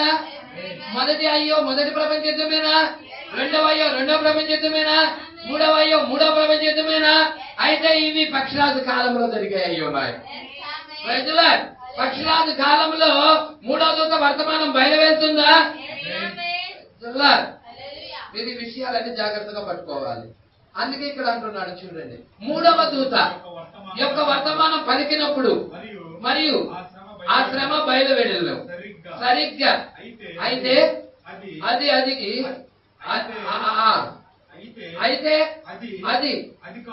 కాదు, అది మర్మముగా ఆ యుద్ధము నిలిచిపోయింది. ఆ యుద్ధము ఆపబడింది. ఆ యుద్ధము ప్రారంభం అవడం కాదు, ఆ యుద్ధము ఆపబడినది. 1914లోనే ప్రారంభమైంది యుద్ధం.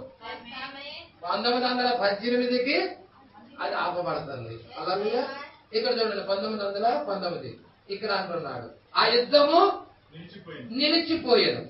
మనము 7వ అధ్యాయానికి పోయినప్పుడు ఇక్కడ బోర్లు వస్తున్నాయా? 7వ అధ్యాయంలో 4 దూతలు 4 దిక్కులు నిలబడుతున్నారా? గాలి వీచుకుంటున్నట్లు. గాలి అంటే యుద్ధములై ఉన్నాయా? రైతుల్లా, సూర్యోదయ దిశ నుండి సజీవుడకు ముద్ర కలిగిన దూత వస్తున్నాడా? ఆయన క్రీస్తు అయి ఉన్నాడా? తన వారిని ముద్రించడానికి వస్తున్నాడా? వాళ్ళు చనిపోయినప్పుడు ఎక్కడికి వెళ్తున్నారు? ఆ మొదటి అయ్యోలో 2వ అయ్యోలో చంపబడిన ఇజ్రాయేల్ ప్రజలందరూ కూడా ఈ 5వ ముద్ర కిందకి వెళ్తున్నారా? ఆ బలిపీఠం కిందకి వెళ్తున్నారా? వారు నాదా సత్యస్వరూపి పరిశుద్ధుడా ఎందాక తీర్పు తీర్చుకుంటూ ఉంటామంటున్నారా? ఈ విషయాలన్నీ మీరు ఎరగాలి. కొంచెం ముందుకు చదవండి, నేను క్లోజ్ చేస్తాను, అయిపోవచ్చింది. 7వ అధ్యాయంలోకి పోయినప్పుడు దాన్ని కైకుందాం. 7వ అధ్యాయములకు పోయినప్పుడు ఏంటి 7వ అధ్యాయము? 6వ ముద్రకి 7వ ముద్రకి మధ్యనున్న గ్యాప్ గాలి. 6వ ముద్రకి 7వ ముద్రకి 6వ ముద్ర 7వ ముద్ర మధ్యలో ఉన్న గ్యాప్ అది. ప్రకటన గ్రంథం 7వ అధ్యాయం. హల్లెలూయా.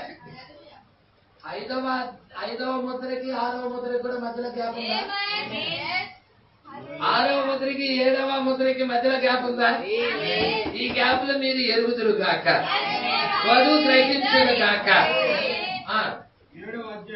7వ అధ్యాయంలోకి పోయినప్పుడు దాన్ని కైకొన్నాం. 7వ అధ్యాయానికి పోయినప్పుడు అనేక మార్లు, ఒకసారి కాదయ్యా, ఒక్కసారి కాదు, అనేక మార్లు ప్రకటన గ్రంథం 7వ అధ్యాయం మీద ప్రసంగించాను ప్రవక్త విజయ మేడం బ్రహ్మం గారు. హల్లెలూయా. చూసారా? ఆ దూత వర్తమానం ఇట్లా చెప్పబడినది. దాసులైన యూదులను ముద్రించు వరకు భూమి యొక్క 4 దిక్కుల వాయువులు పట్టుకొని ఉండుము. మరిప్పుడు అన్ని జనుల యొక్క కాలము సమాప్తమగు వరకు, ఇంకా సమాప్తం కాలేదు. అన్ని జనుల కాలం ఎప్పుడు సమాప్తం అవుతుంది? ఇవి ఎత్తబాటుతో. ఇవి ఎత్తబాటు జరిగేంత వరకు కూడా దేవుడు అన్ని జనులతోనే వ్యవహరిస్తాడు. యూదుల వైపుకు వారు స్వదేశంగా వెళ్ళినా కానీ దేవుడు వారితో వ్యవహరించాడు. ఈమె ఇక్కడ ఉండగా ఒకేసారి ఇద్దరితో. ఈ రోజు మెసేజ్ లో ప్రాబ్లం ఏంటి అంటే, వారు స్వదేశానికి వెళ్ళారు కదా, దేవుడు వారితో వ్యవహరిస్తున్నాడు అనుకుంటున్నారు. వ్యవహరించడం లేదు. వారు స్వదేశానికి వెళ్ళినా గాని దేవుడు వారితో వ్యవహరించడం లేదు. ఎవరితో వ్యవహరిస్తున్నారు? రూతుతో వ్యవహరిస్తున్నారు.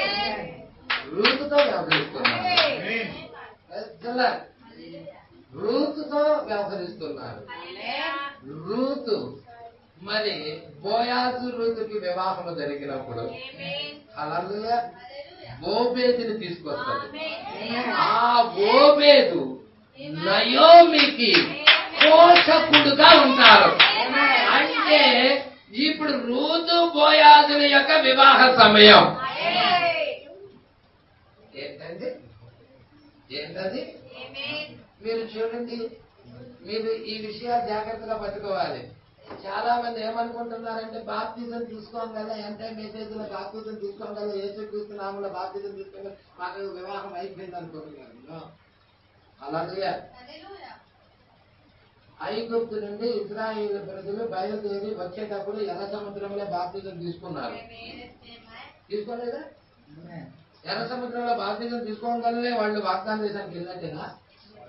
చెప్పండి. మీరు వాగ్దాన దేశానికి వెళ్ళినట్టు కాదు, ప్రాసెస్ ఉంది.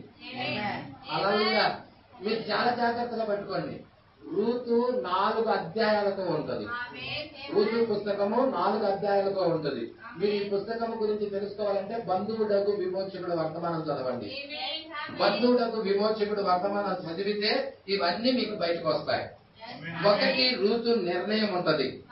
మొదటి అధ్యాయం ఏంటో తెలుసా? రూతు నిర్ణయం. మరి నీ నిర్ణయం ఉంటది. నీ నిర్ణయం ఉంటది. శ్రమ వచ్చినా, హింస వచ్చినా, కరువు వచ్చినా, వస్త్రహీనత వచ్చినా, ఉపద్రవం వచ్చినా నేను ఈ వర్తమానాన్ని వదిలిపెట్టను. నీ నిర్ణయం ఉంటది ఇక్కడ. రూతు నిర్ణయం ఉంది అక్కడ. ఉందా లేదా? సంపూర్ణంగా నిర్ణయం తీసుకోకుండా నువ్వు ఎంత మాత్రం ఎత్తబాటులోకి వెళ్ళలేవు. నువ్వు నిర్ణయం తీసుకున్న తర్వాత 2వ స్టెప్ ఉంటుంది, 2వ అధ్యాయం. ఏ నిర్ణయం అయితే నీ జీవితంలో తీసుకున్నావో ఆ నిర్ణయానికి కట్టుబడి నీ జీవితాన్ని, సేవా జీవితాన్ని ప్రారంభించాలి. ఇక రూతు సేవ చేస్తుంది, పరిగెరుకుంటుంది. ఎరుకుంటుందా లేదా? పరిగెరింది 2వ అధ్యాయంలో. దేవుడికి మహిమ కలుగునుగా. సేవా జీవితం, నువ్వు నమ్మకంగా సేవ చేస్తే, నమ్మకస్తుడు అయితే, విధేయుడు అయితే, దేవుడు వాక్యానికి లోబడతా ఉన్న వ్యక్తి అయితే దేవుడే నీకు 3వ దానిలోకి పంపిస్తాడు. ఏంటి 3వది చెప్పండి? 3వ అధ్యాయము విశ్రాంతి. విశ్రాంతి అంటే ఏంటి? పరిశుద్ధాత్మ, అగ్ని బాప్తిజం. పరిశుద్ధాత్మ బాప్తిజం నీకు ఇవ్వబడుతుంది. ఆ పరిశుద్ధాత్మ బాప్తిజం తర్వాత నువ్వు ఏం చూస్తావో తెలుసా? బోయాజుని అర్ధరాత్రి కాలంలో, ఆ మిడ్ నైట్ అర్ధరాత్రి సమయంలో బోయాజు పన దగ్గర ఉన్నాడు, ధాన్యం దగ్గర ఉన్నాడు, కుప్ప దగ్గర ఉన్నాడు. ఆ పనే మన కాల ప్రవక్త అయి ఉన్నాడు. హల్లెలూయా. బోయాజు అయి ఉన్నాడు, ఈయన క్రీస్తు అయి ఉన్నాడు, ఈయన పన అయి ఉన్నాడు. పట్టుకుంటున్నారా అండి? మీరు జాగ్రత్తగా పట్టుకోండి. ఎప్పుడు అర్ధరాత్రి సమయంలో రూతు ఎక్కడికి వస్తుంది? బోయాజు దగ్గరికి. హల్లెలూయా. అయ్యా, నువ్వు నాకు సమీప బంధువుడవని, నువ్వు రక్త సంబంధికుడవని. హల్లెలూయా. నాకు నయోమి చెప్పిందయ్యా. నయోమి ఎవరు? ఈ కొత్త నిబంధన వారై ఉన్నారు. ఈ కొత్త నిబంధనలో పేతురు, పౌలు మరి ఆ పుస్తకాలు తెలియజెప్పాయి మనకి. యేసుక్రీస్తు మన బంధువుడన్న సంగతి అపోస్తలులు తెలియజెప్పారు. యేసుక్రీస్తు మన బంధువుడన్న సంగతి. అవునా?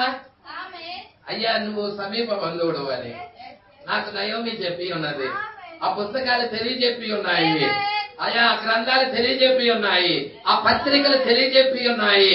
నువ్వు సమీప బంధువుడు అయ్యమ్మా. అయ్యా, నాకు విమోచన జరిగించు. నీ కొంగు, నీ దుప్పటి నా మీద కప్పు, నీ మీద శక్తి నాకివ్వు. అప్పుడు బోయాజు 6 కొలలు ఎవరిచ్చారు? 4 కొలలు రూతు నీకు, నయోమికి 2 కొలలు. మీరిద్దరు కూడా 6 కొలల ఎవరితో ఆహారాన్ని సిద్ధపరచుకోండి. 6 కొలల ఎవరితో లాగా ఆహారం భుజిస్తా ఉన్నాడు. ఇలా రూతు ఆగలేదు. నాకు 7వ కొల కావాలి, బోయాజు కావాలి, బోయాజుల వివాహం ఆడాలి. నీ బంధు ధర్మం జరిగించు. హల్లెలూయా. నేను ఎంత దూరం వచ్చింది, ఇంతకాలం నేను నయోమిని వెంబడిస్తా వచ్చినదే అయ్యా, నేను పొందుకోవడానికే. ఈరోజు క్రీస్తును పొందుకోవాలని ఎంతమంది ఇష్టపడతా ఉన్నారు? ఎంతమంది క్రీస్తుతో ఏకమవ్వాలని కోరుకుంటా ఉన్నారు? హల్లెలూయా. ప్రవక్త చెప్పాడా? ముద్ర వేపబడిన తర్వాత పరలోకపు పెళ్లి కుమారుడు, భూలోకపు పెళ్లి కుమార్తె అదృశ్య అది కనబడేది కాదు, అది కనబడదది. అక్కడ సంఘముగా అనేకులు ఉండొచ్చు. వారిలో ఎవరైతే బ్రైడ్ అయి ఉన్నారో, ఎంతమంది వధువులదో, ఆ వ్యక్తికి అదృశ్య ఐక్యత జరుగుతుంది. హల్లెలూయా. ఎంత మెసేజ్ సంఘంలో 100 మంది అంటే 100 మంది ఐక్యమవుతారని కాదనా? హల్లెలూయా.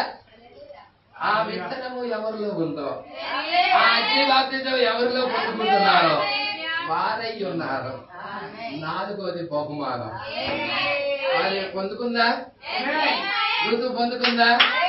వాళ్ళ ఇద్దరు కలయిక ద్వారా ఎవరు వచ్చారు చెప్పండి? ఓబేదు. ఓబేదు అంటే ఆరాధన. ఇప్పుడు వధువు యేసుక్రీస్తు కలుసుకోవడం ద్వారా సమరయ స్త్రీతో చెప్పాడా? అమ్మా, ఆ పర్వతం మీద కాదు, ఈ యెరూషలేములో కాదు, ఒక కాలం వచ్చుతున్నది, అది ఇప్పుడే వచ్చి ఉన్నది. ఆయన ఆరాధించేవారు ఆత్మతో సత్యముతో ఆయన ఆరాధించుదురు. ఆత్మ సత్యము, పరిశుద్ధ ఆత్మ సత్యము, దేవుడు వాక్యముతో ఆరాధన.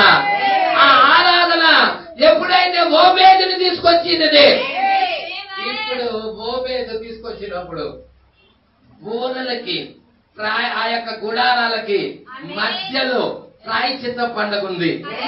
యూదులకి ప్రాయశ్చిత్త పండుగ జరగాలి. మధ్యలో ఆమె ఏం జరుగుతుంది? ప్రాయశ్చిత్త పండుగ లోపే ఎత్తబట్లో వెళ్ళిపోతుంది. హల్లెలూయా. పట్టుకుంటున్నారా ఈ విషయాలు? హల్లెలూయా. వారు వాగ్దానం, వారు వెళ్ళినా గాని, వారు యెరూషలేము వెళ్ళినా గాని వారికి ఇంకా ప్రాయశ్చిత్త పండుగ జరగలేదు. ఎప్పుడు జరుగుతుంది? ఈమె ఎత్తబాటులోకి వెళ్ళాలి, ఈమె ఇంటికి వెళ్ళాలి. ఈమె ఎత్తబాటికి వెళ్ళిన తర్వాత వారికి ప్రాయశ్చిత్త పండుగ స్టార్ట్ అవుతుంది. అంటే మీరు జాగ్రత్తగా పట్టుకుంటున్నారా? ప్రాయశ్చిత్త పండగకి బోరల పండగకి మధ్యలో ఎత్తబాటు ఉంది. మధ్యలో ఎక్కడో ఎత్తబాటు ఉందా? ఉందా లేదా? సంగమారి విషయాలు జాగ్రత్తగా పట్టుకోవాలి. సరే, కొంచెం ముందుకెళ్దాం, మనం ముందుకెళ్దాం. ఇక్కడికి వచ్చేద్దాం. అయ్యా ముగిద్దాము, వేదాంతాన్ని ముగించేద్దాము. 7వ అధ్యాయానికి పోయినప్పుడు అనేక మార్లు దాన్ని నేను ప్రసంగించడం మీరు వినిస్తారు. ఆ యొక్క దూత వర్తమానం ఇట్లా చెబుతున్నది: దాసులైన యూదులు ముద్రించే వరకు భూమి యొక్క 4 దిక్కుల వాయువులు పట్టుకొని ఉన్నాము. వాయువులు పట్టుకుంటున్నారా? యుద్ధాలు.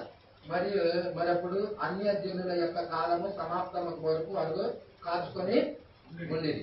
ఇప్పుడు అప్పుడు ఆయన ఏం చెబుతున్నారు? అన్య జనుల కాలము అగ్గు వరకు వారు కాచుకొని ఉన్నారు, ఎదురు చూస్తా ఉన్నారు. ఆనోకు ఎత్తబాటు కొరకు నోవాకు ఎదురు చూసినట్టు ఈ 1,44,000 మంది ఎదురు చూస్తా ఉన్నారు. అన్ని జనుల కాలం సమాప్తం అవ్వాలి. ఆనోకు ఇక్కడి నుంచి వెళ్ళిపోవాలి, వధువు ఇక్కడి నుండి వెళ్ళిపోవాలి. ఇంకా చూడమ్మా, అప్పుడు ఆయన లోనికి వచ్చినప్పుడు యూదులను ఆయన ముద్రించినప్పుడు. ఎప్పుడు ఆయన లోనికి వస్తాడు? ఈ కాలం సమాప్తం అవటం అంటే ఈమె ఎత్తబాటుతోనే కాలం ఏమవుతుంది? ముగించబడుతుంది. అర్థమవుతుందా? అన్ని జనుల కాలం ఎప్పుడు ముగించబడుతుంది? ఈమె ఎత్తబాటుతో అన్ని జనుల కాలం ముగించబడుతుంది. హల్లెలూయా. అప్పుడు ఏం చేస్తాడు? ఆయన లోనికి వస్తాడు. ఎవరిలోకి వస్తున్నాడు? 7వ బోర కింద 1,44,000 మందిలోకి యేసుక్రీస్తు వస్తున్నట్లయితే 7వ ముద్ర కింద అన్య జనుల్లో ఏర్పాట్లో ఉన్న ఎత్తబడే వధువులోకి ఆయన రావాలా? యూదులకి 7వ బోర, మనకి 7వ ముద్ర. హల్లెలూయా. ఆయన లోనికి వచ్చినప్పుడు యూదులను ఆయన ముద్రించినప్పుడు 1,44,000 మంది పరిశుద్ధాత్మను. యూదులకి అదే ముద్ర, అన్ని జనులకి అదే ముద్ర. వాగ్దానం మీకు, మీ పిల్లలకు, దూరస్తులందరికీ. ఏంటా వాగ్దానం? పరిశుద్ధాత్మ బాప్తిసం. ఈ పరిశుద్ధాత్మ బాప్తిసం అందరికా? యూదులకి, అన్ని జనులకి, సమరయులకు కూడా. ప్రకటన 7వ అధ్యాయంలో ముద్రించబడిన ఆ 1,44,000 మంది అక్కడ ఉన్నారు. మరియు ఇంతకు మునిపే పరలోకంలో ఉన్న ప్రతి వంశములో నుండి. ఇది ఎక్కడ చదివామే? హల్లెలూయా. 7లోనే ఉంది, ఇది కింద ఉంటుంది మీకు. 7వ అధ్యాయం 9వ వచనం కాడి నుంచి చివరి వరకు చదివితే గొప్ప జనసమూహం ఉంటుంది. దాని గురించి మాట్లాడుతున్నాడు కాబట్టి ఇక్కడ. అంటే 1,44,000 మందిని పెట్టాడు. 6వ ముద్ర 7వ ముద్ర మధ్యలో ఇక్కడ ఒక గొప్ప జన సమూహాన్ని కూడా పెట్టాడు. దాని గురించి ఇక్కడ మాట్లాడుతున్నాడు. మరియు ఇంతకు మునిపే పరలోకంలో ఉన్న ప్రతి వంశములో నుండి, ఆయా భాషలు మాట్లాడు వారిలో నుండి, ప్రజల్లో నుండి, పలు రాజ్యాల నుండి యోహాను వారిని చూచెను. ఎవడును లెక్కింపజాలని ఒక గొప్ప సమూహమును యోహాను అంటున్నాడు, నేను సూచితిని. మరియు వారు దేవుని ముందు నిలుచుకొని ఖర్జూరపు మట్టలు చేత పట్టుకొని తెల్లని వస్త్రాలు ధరించుకున్న వారే పాడుచు హల్లెలూయా, ఆమేన్, మహిమ, జ్ఞానము, గౌరవము, ఉన్నతమైన వాడును, శక్తి, యుగ యుగములు మరియు సదాకాలము మన దేవునికే ఆమేన్ అని వారు కేకలు వేస్తా ఉన్నారు. ఎవరండి గొప్ప జనసమూహము? చూశాడు ఈ గొప్ప జనసమూహం ఎవరు? అక్కడ యోహాన్ని అడుగుతున్నారు. వారెవరో నీకు తెలుసా అంటే నాకు తెలియదు అంటున్నాడు. యోహాను ఎవరై ఉన్నాడు? యూదుడై ఉన్నాడు. యోహాను తన జనులను గుర్తించాడు కానీ అన్ని జనుల్లో నుండి వచ్చే గొప్ప జన సమూహాన్ని గుర్తించలేకపోయారు. వీరన్న పరలోకంలో ఇక్కడ అంటున్నాడండి, ఏమన్నాడంటే పరలోకంలో ఉన్న ప్రతి వంశములో నుండి ఆయా భాషలు మాట్లాడు వారిలో నుండి వచ్చారు. ఇక్కడ చూసారా, పౌలు గుంపు, ఐనెస్ గుంపు, మార్టిన్ గుంపు, కొలబా గుంపు, మార్టిన్ లోదర్ గుంపు, వెస్లీ గుంపు, విలియం మ్యారియన్ బ్రహ్నాం గుంపు. చూసారా అండి, గొప్ప జన సమూహం. హల్లెలూయా. మరి చూస్తున్నారా, ఎవరి ఈ గొప్ప జన సమూహం? బ్రైడ్, వధువు. మీరు పట్టుకుంటున్నారా అండి? విషయాలన్నీ మీరు జాగ్రత్తగా గమనించాలని ప్రభు పేరట కోరుతున్నాను. నెక్స్ట్ వారం 118వ పేర. హల్లెలూయా. యూదులకు ఏం జరుగుతుందో అన్ని జనులకు ఏం జరుగుతుందో చూసుకుంటా వెళ్తున్నాం మనం. హల్లెలూయా. కేరళగా చూసుకుంటా వెళ్తున్నాం. ఎత్తబడే వారి కొరకు ఒక అమూల్యమైన వాడు ఆయన. విశ్వసించుతున్న వాడికైతే ఆయన అమూల్యమైన వాడు, విశ్వసించని వాడికైతే ఆయనే అడ్డుబండ. వాక్యాన్ని నమ్మే వారికైతే ఆయన అమూల్యమైన వాడు, వాక్యాన్ని అంగీకరించే వారికి ఆయన అమూల్యమైన వాడు. హల్లెలూయా. ఈ వాక్యాన్ని అంగీకరించాలన్నా లోన ఏముండాలి? సీడ్ ఉండాలి, లోన విత్తనం ఉండాలి. నా గొర్రెలు అంతే. ఆయన గొర్రెలు ఖచ్చితంగా ఆయన స్వరాన్ని వింటాయి, అంగీకరిస్తాయి, విశ్వసిస్తాయి, నమ్ముతాయి, చేర్చుకుంటాయి, ఎత్తబాటి వరకు సిద్ధపడతాయి. దేవుడి మాట దీవించి ఆశీర్వదించును గాక.